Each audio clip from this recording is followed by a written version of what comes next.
কয়েকটা প্রশ্ন করি। সবশেষ বিপিএল এ এমন একজন ক্রিকেটার খেলেছিলেন যেই ক্রিকেটার নিয়মিত বিপিএল এ দল পান না, এরকম একটা সিচুয়েশন, প্রপার প্র্যাকটিস সেশনের মধ্যে ছিলেন না, কোচের সাথে মতদ্বৈধতা ছিল, কিন্তু তার খেলা আপনাকে বিমোহিত করেছিল। নাম কি? একজন ক্রিকেটার 9টা ম্যাচের মতো সুযোগ পেয়েছিলেন, ছক্কা মেরেছিলেন 20-এর কাছাকাছি, এবং তাকে সুযোগ দেয়া নিয়ে যারা শুরুর দিকটায় দ্বিধাদ্বন্দ্বে ভুগেছিলেন, একটা পর্যায়ে এসে দে গট আন্ডারস্ট্যান্ড যে এই ক্রিকেটারটা আসলে টি-20-র জন্য, আমরা যতই তাকে বাদ দেওয়ার চেষ্টা করি, যতই তাকে অগুরুত্বপূর্ণ মনে করি, তাকে রাখাটা উচিত ছিল শুরু থেকেই। এমন একজন ক্রিকেটার রয়েছেন যাকে নিয়ে বাংলাদেশ ক্রিকেট বোর্ড খুব বেশি আলোচনা করতে চায় না, আগ্রহী না। বাংলাদেশের রিপোর্টিং এর সাথে যারা জড়িত, স্পোর্টস রিপোর্টিং এ যারা কাজ করে, তারাও খুব বেশি ডিসকাস করে না। এত কথা না বলে আমি সাব্বিরের কথা বলতে চাই। সাব্বির রহমান অমীয় প্রতিভাধর একজন ক্রিকেটার, অসাধারণ হিটার অফ দ্য বলস।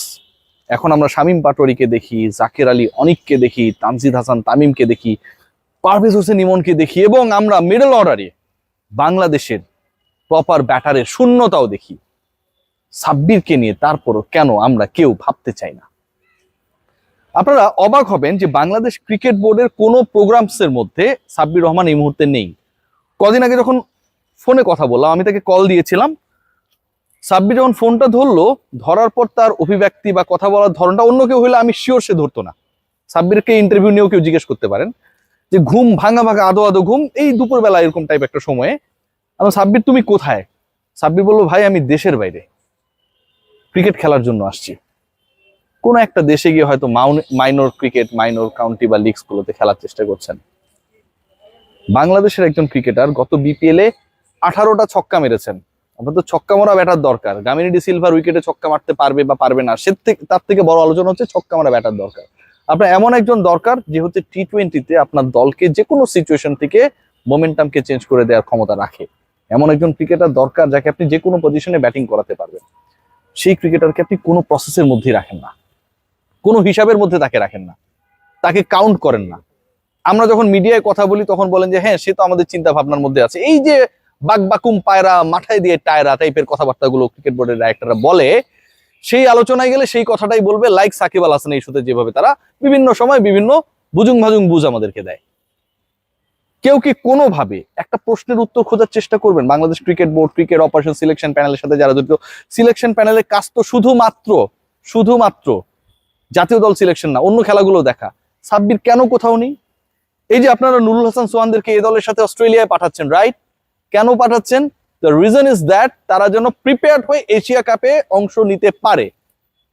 এশিয়া কাপে খেলানোর দরকার নেই। সাব্বির রহমান রুম্মান কি এ টিমে, অথবা যেই দলটা বিদেশে গিয়ে খেলতে যাচ্ছে 15 জনের স্কোয়াড, ন্যাশনাল টিম না ভাই, সেকেন্ড টিয়ারের টিম, সেখানটাও কি সুযোগ ডিজার্ভ করে না? সাব্বিররা করে না। নুরুল হাসান সোহানের ব্যাপারে আমি বলেছিলাম যে সোহানের ক্ষেত্রে সমস্যাটা আমার কাছে মনে হয় যে সোহান নামের কোনো এক বন্ধুর কাছে আমাদের সিলেকশন প্যানেলের সদস্য যারা, তারা তাদের ছোটবেলায় কোনোভাবে অনাকাঙ্ক্ষিত ঘটনার শিকার হয়েছিলেন, যে কারণে নামটা পছন্দ না, তাই খেলার না। সাব্বিরের ক্ষেত্রে আমার কাছে মনে হয় যে তিনি এত সুন্দর, এত ভালো ক্রিকেট খেলেন, লিপু ভাই কিংবা রাজাক ভাইরা যেমন খেলছিলেন তার থেকেও সাব্বির বেশি ভালো খেলেন। এই আলোচনা যদি হুট করে হয়ে যায়, সেই হীনমন্যতায় কি আপনারা ভোগেন ভাইয়ারা? নিশ্চয়ই না। কোথাও কেন সে থাকবে না? কোথাও কোনো প্রোগ্রামসের মধ্যে কেন থাকবে না?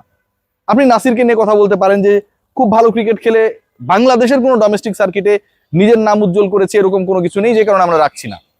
প্র্যাকটিস করছে সে। সাব্বির তো ভাই বিপিএল এ ভালো খেলেছে। বিপিএল এ 160 স্ট্রাইক রেটে খেলা একজন ক্রিকেটারকে আপনি কেন কোনো প্রোগ্রামস এর মধ্যে রাখবেন না?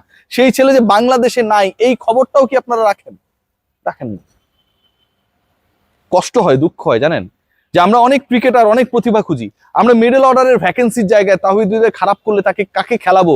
মেহেদী হাসান মিরাজকে খেলা যায় কিনা, খেলানো যায় কিনা, খেলালে সে একটা ওই মানে ভালো স্মার্ট স্ট্রাইক রেটে ব্যাট করতে পারবে কিনা, যদি না পারে সেটা নিয়ে আমরা কি গালি দিব নাকি তালি দিব, কত আলোচনা না?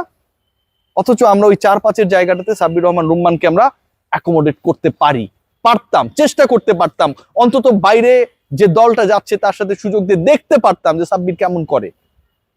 আমরা কতটা হীনমন্যতায় ভুগি, আমাদের চিন্তাগুলো কত ছোট। আমরা তাকে পছন্দ করি না, ব্যাড বয়, দেখতে ভালো, ব্যবহার খারাপ, দলে নেওয়া যাবে না, এই যে চিন্তাগুলো, বাংলাদেশের কি টি-20 খেলার মতো 30 জন ক্রিকেটারের মধ্যে সাব্বির পড়ে না? 30 জনের মধ্যেও পড়ে না। আমরা ব্যাকআপ ওপেনার খুঁজি।